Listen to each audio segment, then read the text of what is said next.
I'd like to introduce one of my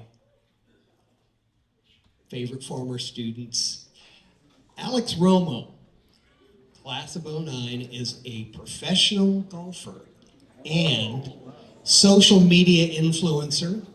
We're finally going to learn what that really means.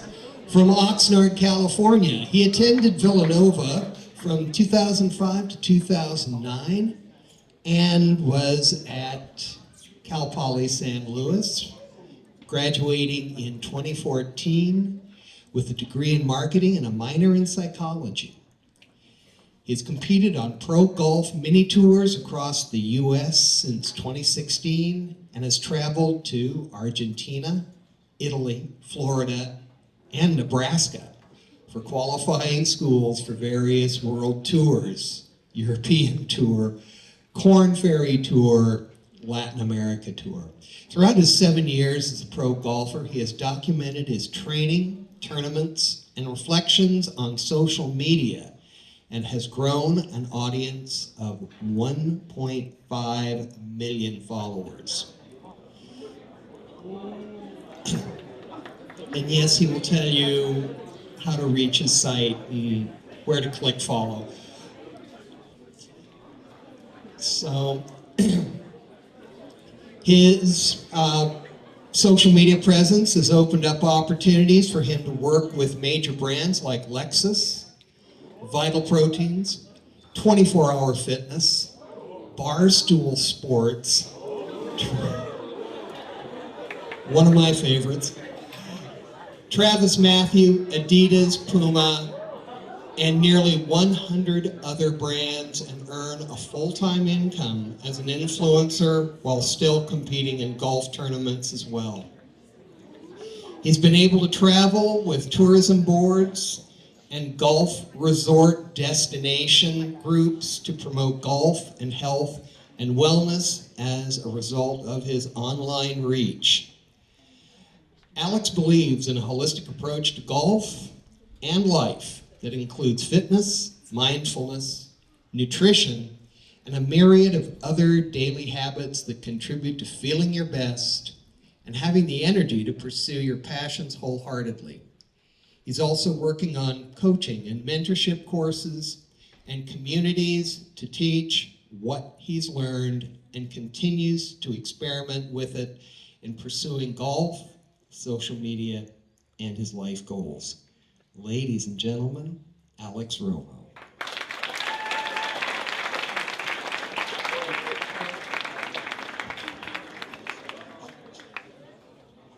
Wow, that was a crazy intro. I don't even feel like I need to give a speech anymore. That was pretty much everything I would have wanted to say. But it's exciting to be here today. I'm super nervous, not gonna lie. I'm just gonna try to keep it like casual and informal. I had like a whole speech written, and I'll roughly stick to that. But mostly just want to talk to you guys because I feel old, but I'm not that old where I like can't relate to what it's like to be in high school. So I'll just start at the beginning and kind of try to share like the steps that I took, beginning with coming to Villanova Prep, and then how that's led me to a really exciting and, at this point, fulfilling life. I feel like I'm doing more or less what I was put here to do, which is live an interesting life and then talk about it and share with others and try to, build community and reach back, one or two steps behind me and help those, basically like the younger version of myself, which I feel like, especially after we do some Q&A, I'm sure I'll see some of myself in some of you guys, and if I can influence your path in any way, whether that's inspiration or education or just like helping you feel seen, like it's okay to not know what you want to do and just keep trying things and eventually figure it out and get to a cool place in life. If I can have any of that effect on you guys throughout the course of this hour, that'd be cool, and I'll try my best to do that. So anyway, as he said, I went to school here from '05 to '09. I was from Oxnard, just went to public schools up to that point, and it was a cool opportunity for my family to go to some higher education, and the point was really to be prepared to go to college. I was the first in my family to do that, and that had a lot to do with coming here to Villanova Prep. Obviously, you guys start going through counseling. I believe it was junior year for me that we started talking about colleges. And I was always big into sports, played golf here and water polo and soccer, And so that was going to be a part of my collegiate goal list as well. I wanted to be a D1 athlete, and coming here was instrumental in that. I basically, 15 years old, decided that golf was a huge goal of mine. I did want to play professionally, and I had been on the team here with Mr. Grisson, which was really cool to see him a second ago. It's been years, but he was the golf coach at that time, and it was, I think, around 15 that I stopped playing other sports, decided to hone in on golf, and obviously education was huge as well if you wanted to go to a top program in college and play. And by the time I was a senior, I didn't have any Division One offers, but that was a really important thing to me. So I chose a program that had like a walk-on process. Some D1 places do, some don't. Cal Poly San Luis Obispo did, and so I was in contact with the coach early.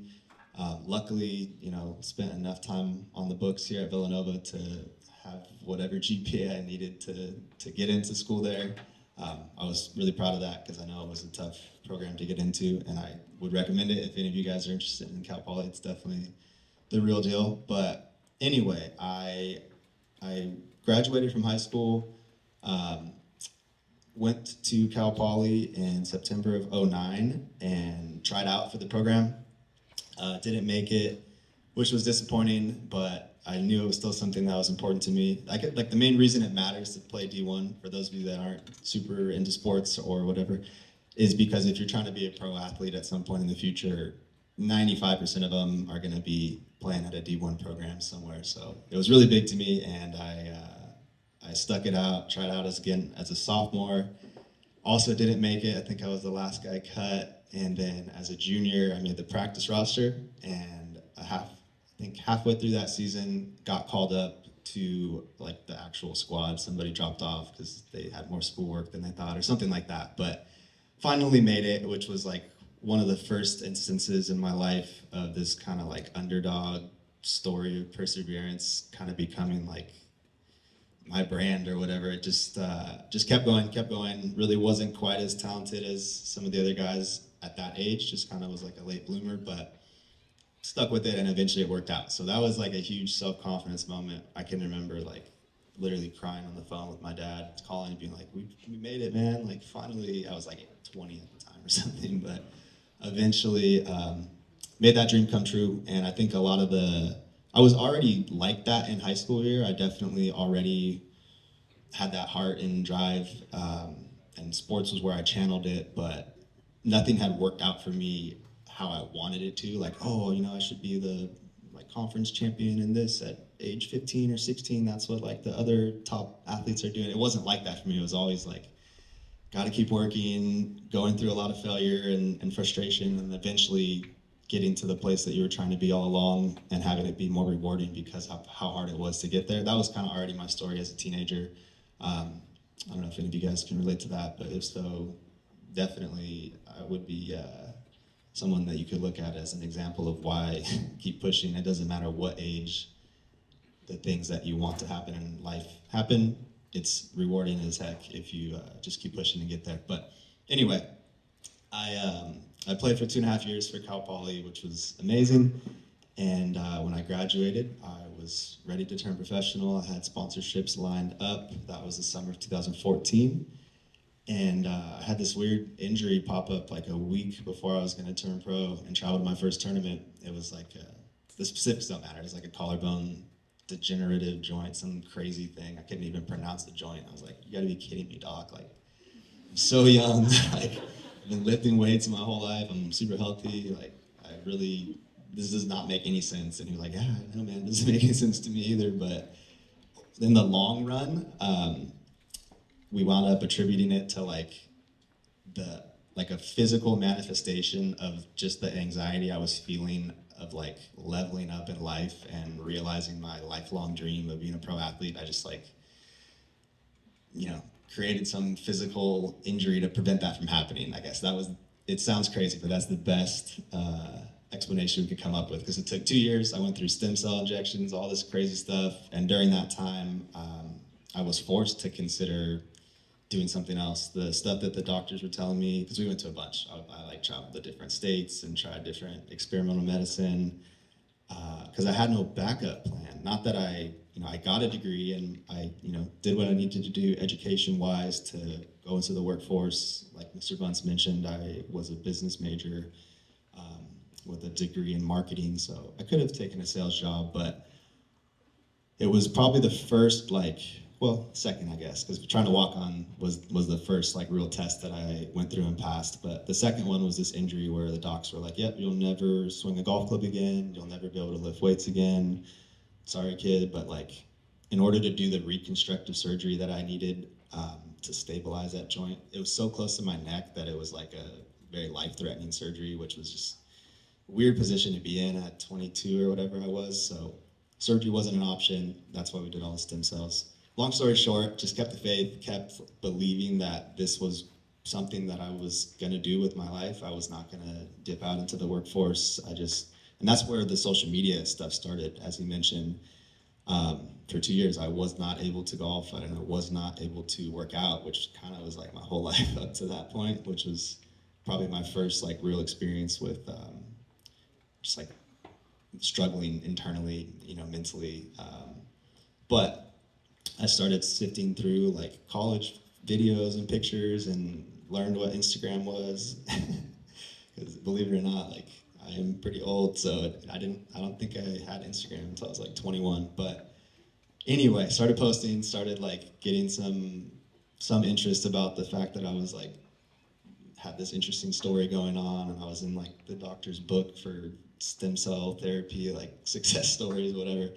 And eventually in 2016, I got healthy enough to start practicing again, and finally did what I wanted to do all along, which was start playing tournaments and traveling. And something pretty interesting happened where within the first month of coming back, I won a tournament, and at the professional level, which it just all I could attribute that to was how grateful I was to be healthy again, and just how strong my attitude was because of the last couple of years. And keep in mind, first world problems, right? I'm aware that this was just it's not that deep. I just wanted to play a sport and was sad that I couldn't play the sport. It's not like I was suffering from something much worse. But to me, in my little mental world, this was a big deal.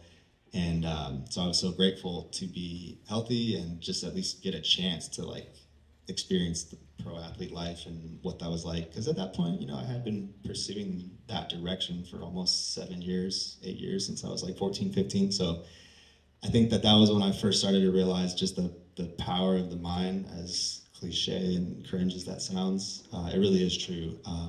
Because I was not nearly as skilled physically as the guys that had been practicing for years when I was sitting on the sofa doing stem cell therapy. But I was just grateful, confident, happy, and appreciative of the simple things in life, and I think a pretty balanced person at that point.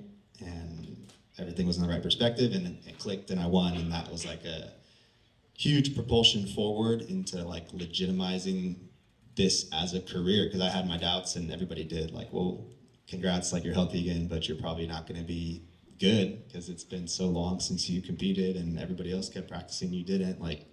You probably still should just get a job. But I just kept pushing those doubts to the side and kept going, and little by little things started to work out. And at the same time as all this, I also was working. I was catering at a barbecue chain in town, and caddying at a golf course in Westlake, and just doing things to try to stave off getting a real job and give myself a chance to pursue my dreams.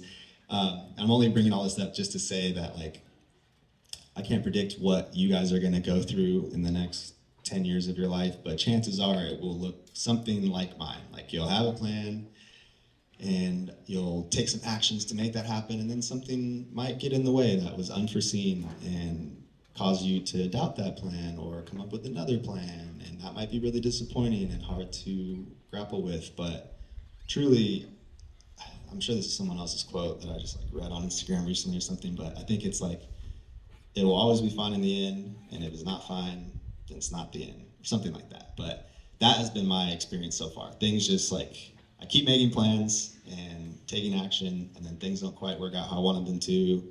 And I have a small phase of being upset, and then reminding myself wait, this is just your whole life story. Just keep going. You'll figure out what fulfills you and helps the world, and So the pro golf journey started, and it's very expensive for those of you that play golf. You may already know this. Those of you that don't, I'll educate you right now. It's probably the most expensive sport you could pursue. There's a lot of travel involved. The equipment is expensive. A professional tournament entry fee is like $1,000. You basically just have to ante up money, and everyone puts it in a pot, and then like the top 20% of guys divvy up that pot, and everybody else goes home empty-handed. So in order to pursue golf for like 1 year as a professional and travel and do all the stuff you need to do with coaching, it's like 75 grand. So that's, I don't know, today's day and age, that's probably right around salary for most like professional jobs. So it's tough because you can't do both. You can't like work a professional job as a salesman and then also be a pro athlete, like training and practicing for 8 hours a day. That's just like two separate lives. So guys either have to get sponsored, come from family money, or just be so like insanely good that they win everything. And none of those three were my story. So what started as like a, an interest in creating videos and excitement over the current landscape of the internet and the ability to attract people that had the same interests as you by sharing your interests online. That was all exciting to me and where it started, but then it kind of ramped up to another level, maybe somewhere around 2019, where I was still struggling as a pro, not like, winning every tournament and making money. It was just like, I was broke, but just chasing it because it felt important to me and like something that I still could make worthwhile in the end. The social media and content shifted more into me realizing like, oh wow, not only can I have a positive impact in the world, I can also earn a living from this. Let's take it more serious. And so I think it was probably a podcast or something that gave me the idea. I think Gary Vee, actually, he was a huge influence to me and push in the direction of like taking content more serious and realizing the power it had. I think I saw someone like him explain the concept of like, share the journey you're on before you're where you're trying to go. Like everybody's so afraid of being judged and failing publicly that we don't want to like have the chance of potentially looking bad. Like, oh, we go on social media and we set this huge goal and then we fail, and then, oh, what's gonna happen if like 3,000 people saw that I failed? Like, I can't bear that. I get it, like it is anxiety inducing, but it truly doesn't matter. Like no one really cares that much the 5 seconds after they have whatever judgment about you they're gonna have. And so I feel like it's a thing that limits a lot of people from starting, but those that do start talking about what they're doing before they've figured it all out, I think are the most inspiring. And that resonated with me and kind of pushed me more in the direction of like, document.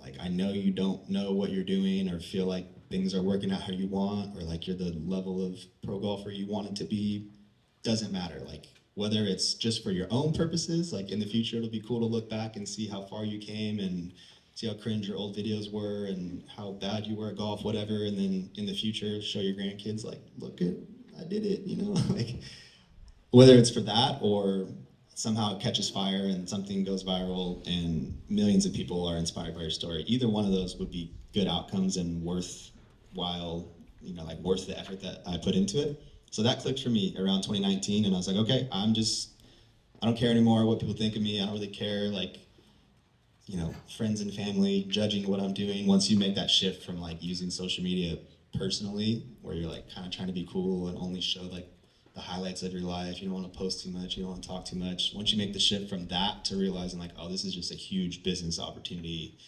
and people are going to come and go, I don't care, like, good. Like, let's weed out the people that don't really enjoy what I'm sharing or want to support me, because that makes space for those that really do. So I just tapped into that mentality, all the while still playing pro golf, traveling, working the side jobs. And then I think in 2020 when COVID hit and like everybody just kind of stopped and got TikTok and spent like 3 months on their phone in like March of that year, I did the same thing because the golf tournament stopped. And I realized like, wow, I really like, I do enjoy communicating, and I do, like, my whole life has been about pursuing these like uncomfortable things. Golf is hard, and trying to walk on the college team was hard. The injury was hard. Like, it's all hard, and I'm perceptive of what I'm going through and reflective and like writing things down or making little video documentaries to myself, like just start doing that publicly. And I did. And so in 2020, I ramped that up even more, and something clicked on TikTok. Um, and as you guys probably know, that's like the more explosive platform where it's possible for someone to like be relatively unseen and then grow to 1 million in like 6 months or whatever. That happened to me, and then really solidified like, okay, maybe we can blend the two. Like you can be an influencer and a pro athlete, even though all my golf friends were like, that'll never work. Like you're gonna be so distracted. I don't know. I just felt I was starting to realize as I matured that fulfillment for me wasn't just being an athlete. It also was like you got to have some, you got to integrate into the larger world somehow. Like you do have skills and gifts. Everyone does. It's your responsibility to figure out what those are by trying different things, having different experiences, and seeing what feels the best to you. Like what experiences do you have in life that you walk away from with the biggest smile on your face, feeling just wholesome and like complete. Like yes, I want to do more of that. It's your job to find those and then figure out a way to share that with the world, hopefully at the perfect intersection of something that makes you money, feels like a need in the world, like solves a problem that other people have, and is something like you're qualified for because you went through it yourself. And I felt like in 2020 I was starting to realize that as more and more of what I talked about resonated with people, and I started to build a following on TikTok and Instagram and stuff. I was like, okay, those are the things that are making me feel the best. Like whether it's DMing back and forth with someone, answering their questions because something that I said in a video was relatable to them and they reached out and opened up and I felt like I could help them. Whether it was that or in the real world with my golf friends or my family or people I met, I loved connecting with people. We all like have a desire to be a part of a tribe and connect and have like a community and stuff. And the internet really is just that on like a bigger scale. It allows you to reach people that aren't in your geographical location but may share the same interests as you or have gone through the same things as you and find you relatable. You can potentially access them in like a day by making videos and getting in the algorithm the right way. So I realized how much I enjoyed just trying to open up, forcing myself to try to talk about not only the exciting things in my life, but also the hard things. And I had plenty of them continuously happening with golf because that's a sport where you fail way more than you win. It's not like basketball or football or soccer where there's one winner and one loser each game. It's like 150 guys in a tournament and 149 of them lose. So I had a lot of my version of hardship I felt like to talk about, and so I just did that and just kept ranting, just kept putting videos up, got tons of hate, but enough of it stuck that I built it into what we're looking at now. So to land the plane here of this whole life story, I, in 2021 or two was I think the first year that I like legitimately funded my own golf career. Like I said, the crazy expensive number of like traveling and coaches and tournament entry fees and stuff just to even do it. I had enough brand partnerships where I was promoting brands that had a vision that aligned with mine, as Mr. Bunce mentioned, whether it was, supplement companies or, fitness gym related stuff or obviously golf stuff. It kind of seemed like there was a never ending supply of interested brands, and I just worked with as many as I could. So in 2022, I was, I think, genuinely, I think the very first pro golfer to like kind of ran like a TV show through my accounts and had a clothing sponsor and a supplement sponsor and blah blah blah, and it was enough altogether to allow me to play all the tournaments I wanted to play, do what I wanted to do in terms of like talking about what I was doing and experiencing, and hopefully inspiring others along the way, and then also growing my own personal brand, which is something that another speech for another talk. Maybe I could talk for a long time about why I think it's important to do exactly what I've talked about here in your own way. It doesn't matter if you play sport, doesn't matter if you want to be a doctor, just talk about it. It's good practice for yourself, if nothing else, to like conceptualize and put on paper or in a video, what is my goal? Why is it important to me? What are the daily action steps I need to take to get there? And then reflect over time, each week, each month, whatever. Is it working? Or do I need to make some changes to my plan? Or hasn't my goals changed? Have I learned something about myself? Is there a new highest purpose in life for me other than this sport or this career? It's all good. Just be aware of it. We're all going to go through those changes. And so anyway, I kept that going in 2022, and this year was the very first year for me where the social media kind of surpassed the pro athlete journey, and I almost played no tournaments up until like the last month. I kind of got the itch again to get back into it, but most of this year I was just focused on creating better content. I had more and more brand partnerships, and I was busy with that. A lot of travel, which has been a really cool side bonus of both the pro golf career and the content career. And I would highly encourage you guys to, if possible, travel as much as you can as well, because that's kind of what expands your perspective and makes you realize just how huge the world is, how awesome the world is, and how many different things you're probably going to want to try on your journey to figuring out what clicks for you and what you want to do with your life. But anyway, it's been exciting. I've been able to do some travel for like golf resorts and golf courses and tourism boards, like, flying somewhere to go promote their course and make a video. It's turned into a lot of modeling. It's turned into like some pretty cool clothing partnerships and clothing sponsorships. It's turned into, I remember those damn bees from when I, like, during the summers more than anything, right? I feel like every time you try to take a bite of food out here, there was a bee flying in your mouth. What's so crazy is my dad texted me this morning. He was like, my parents are so funny. They were trying to remind me of like things that were influential here at school to talk about. And he literally said that. He's like, remember the bees? I was like, I'm not going to talk about the bees, Dad. That's stupid. But how long has it been? You have gone on for about 20-ish minutes. Okay. You can do like 8 more, then we'll have about 15, 20 for questions. Okay, yeah, I was just gonna I personally feel like if I was in your shoes, the most valuable thing to me would be like, dude, shut up, I just wanna ask a question. But by show of hands, do any of you guys have questions yet, or do I need to share more first? 1, 2, 3, not that many, okay. I'll talk a little bit longer, and then we'll do some questions too. I guess to try to land the plane here about the whole life story and what I've learned from it. I would say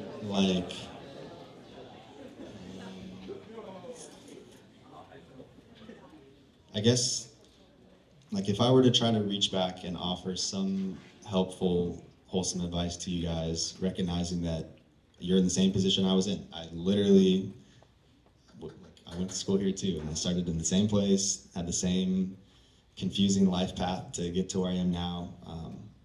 But literally anything is possible. It sounds dumb, but it's true. And I think you're in good hands. The staff here and everybody a part of this program really does care. Mr. Bunce has kept in touch with me for, what's that been, 15 years now? That's insane. You're not gonna find that at 99% of schools. So you're in good hands. People really care. Education is truly important and was the foundation of everything that I have, because I got a good perspective of the world, and I learned how to navigate hard times, and had a good support system, and I'm assuming you guys all do too if you're in a school like this. So I would dream as big as you possibly can and prioritize more. What is your heart telling you want to do? Because some of you do know at this age, not everyone, but some of you already, because I did at that age, have a gut feeling of what you're good at, what you want to do, what the world needs, whether that's a sport or something else. And definitely don't be afraid to follow that. Definitely don't let someone tell you you can't do it. Definitely not if they themselves haven't done it. That's a big one for me. Anytime you're one of these dreamer types, whether that's athletic dreams or you want to be a doctor or run for president, things that seem too big to average people, they will try to tell you don't do it because it makes them uncomfortable. It's if this person who started where I started goes on and does this thing that I think is impossible, that would make me feel really small. So it's not even like a malicious thing when people try to kind of dim your light. It's just it's a sad reality. So I would highly encourage you to seek out, put people around you that are already doing something that you want to do, whether that's your sports team or an education thing, or for college. Obviously, I'm a huge proponent of that. That was a big part of me getting to where I am today, as well as the people I met in college, the sports experience I had in college. I had great professors there as well.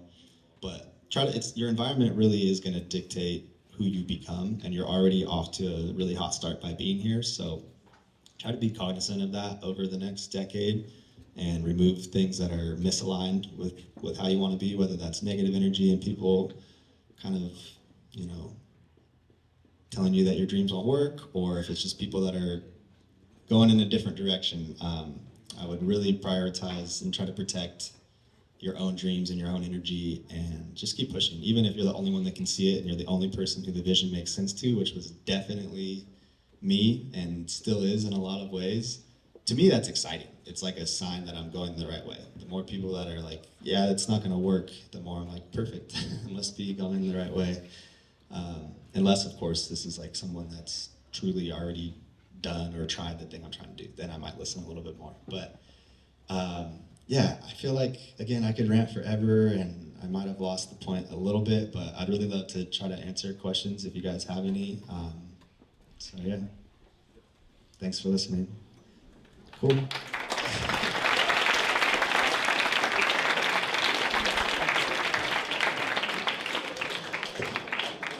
back over here. Did you go into college like knowing what you wanted to do as your major, or was that something that you found while you were in college? Yeah, that's a good question. I'm sure a lot of you guys are feeling that way. Yeah, I tried to. Like, I didn't know. I was into golf, and so I picked this something called like ornamental horticulture or something. It's to be able to like design golf courses, and then the coach was like, "Yeah, you can't do that. Like, you got to pick something a little bit less intricate and complex." So I went with business, and I think that's a huge fallacy. Is like, people know at 18 what they want to do for the rest of their life, and it's not that you shouldn't be thinking about it when you're in high school and like trying to figure it out, but there's definitely no like timeline on when you have to figure that out. I'm still figuring it out. That's like a huge lie of being an adult, is that like we have it figured out. Like, we just keep trying and just like get less afraid of failure and less afraid of the challenge of pivoting. It's like, it's not that big of a deal. If it doesn't work, try something else. So yeah, you don't absolutely have to know, but obviously I think it is important to be trying to pay attention to your interests at this point, and have a general sense, and the counselors, and when you get to college, they'll all help with that as well. So does that help? Or, all right. Over here. Are you natty? Or I'm at it. Yeah. I am. Yeah. Thanks, man. Yeah, I didn't even really talk about fitness. I forgot. I got like pretty interested in the whole bodybuilding world. I know I'm not.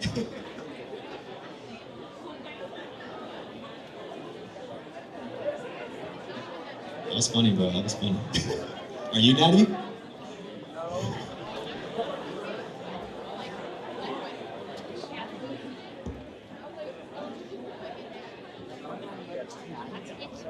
How much money do you earn from social media? Yeah, it's good. It's in the six figures now. Yeah, it's a pretty explosive career too, and it didn't start that way either. It's like you can cap out at just being an influencer and thinking like, oh, I made it because I'm doing brand deals and I got like a clothing deal. Or I'm glad you brought that up, because I kind of forgot like to talk about the future and what I'm trying to do now. I think I've seen through, now that my whole peer group is influencers. I moved to Hollywood, like, and I go on trips with these guys. I'm signed with the big agency, all this stuff. Like, it's not what you think it is.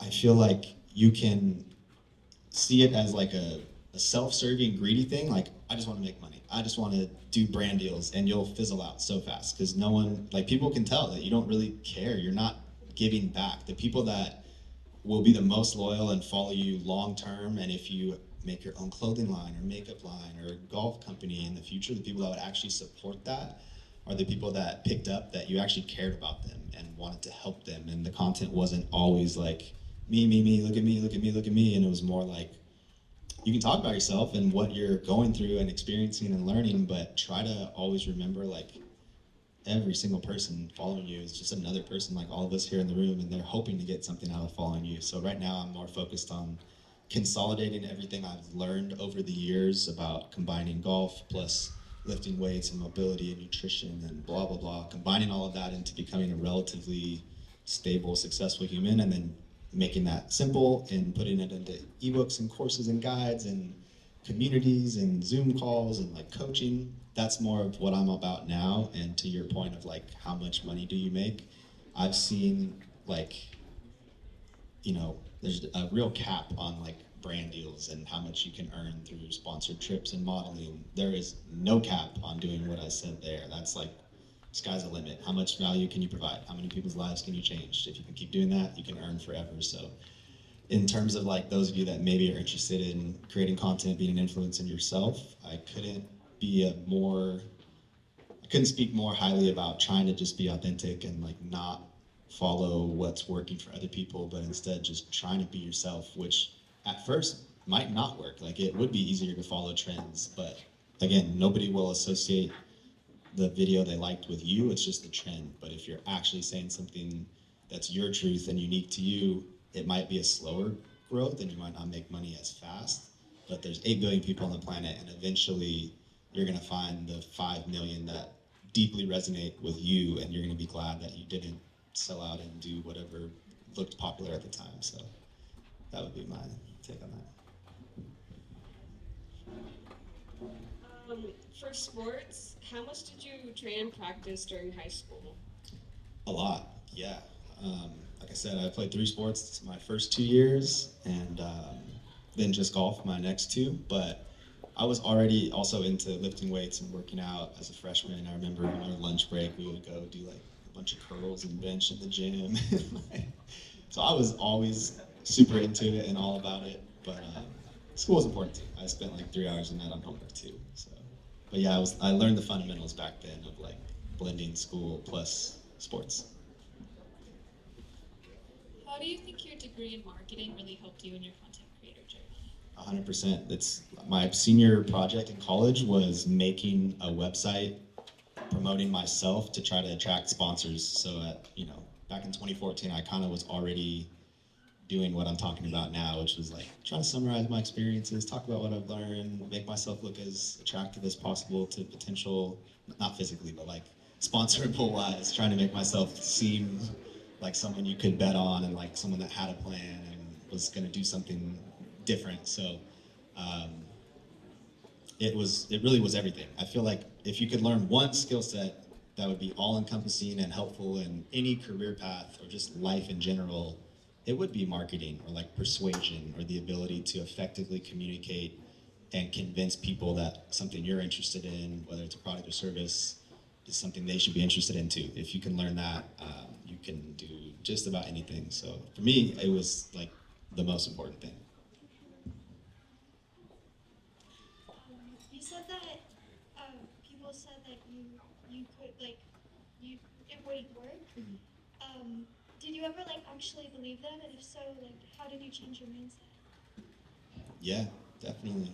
It is hard to hear someone tell you that your dreams won't work or are unrealistic or you shouldn't try for X, Y, Z.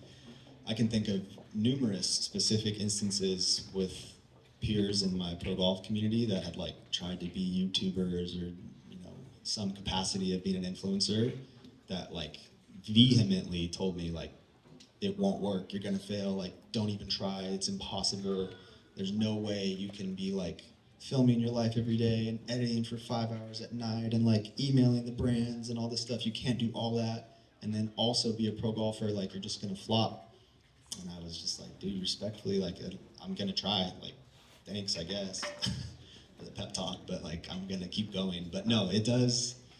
It's hardest when it's people that like are close to you, like friends or family that like they love you. So the reason they're saying it is because to them their brain's not working the same way yours is. It doesn't see the same vision you see, and they might be thinking, God, I wish this person would pick a safer path, or this wasn't what I saw them doing. So maybe coming from a loving place, that I think can be the hardest. But and you don't have to reject those people in an acidic way, but I do think it's important to like our own inner guidance and intuition is always speaking to us. It's that voice that's like chirping in the back of your head, even right now as I'm talking to you. And sometimes it's, hot air. Other times it's like the direction you should go in life. And I think deep down what truly excites you and feels right and what doesn't. And if you can always keep that at the forefront of your mind, I think it's easier to combat whatever naysayers may come into your path in the future. So I'm not saying to like just blindly go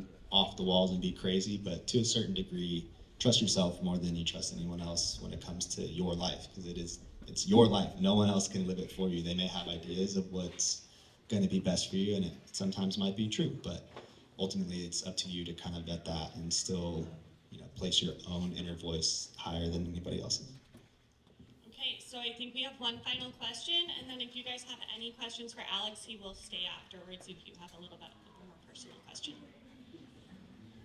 My question was similar to the last one. I find it I'm very curious, honestly. Like, you obviously had so much ambition and love for golf, and you obviously stuck to it despite the sorry, the difficulties you had with, the STEM procedures and, being held back until like your junior year in college.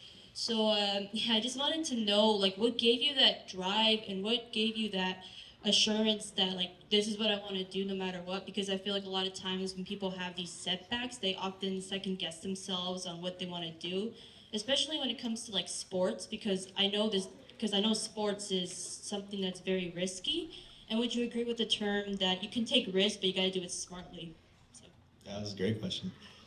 As far as influences go and like things that inspire me to keep going, I think it started with family. My dad, I looked up to my dad, and then in school, different coaches and teachers. But then eventually, as I got older, it was the internet, like finding whether it was a YouTuber or an influencer. I found people that were already living somewhat of the life I wanted to live, whether it was like in the fitness community, someone with the physique I wanted, or in the golf community, somebody winning the type of tournaments I wanted. I feel like we all need role models, and it's part of why I'm trying so hard to insert myself in the social media world, because I know that all day, every day, we're all scrolling, looking for things that are either educational, helpful, inspirational, and even if you don't view yourself that way, like others do, whether they say it to you or not. So I think I'm hoping to, at some point, be an inspiration to others as well. But yeah, I definitely, I feel like the internet is probably your best friend in terms of finding people that will, even if you don't know them personally, that people that would be inspiring to you and helpful with advice and whatnot on your journey. Was there a second part to that question that I forgot? Or I was just asking, like, do you agree with the term, like, if you're going to take risks, you got to do it smartly? hey, thank you.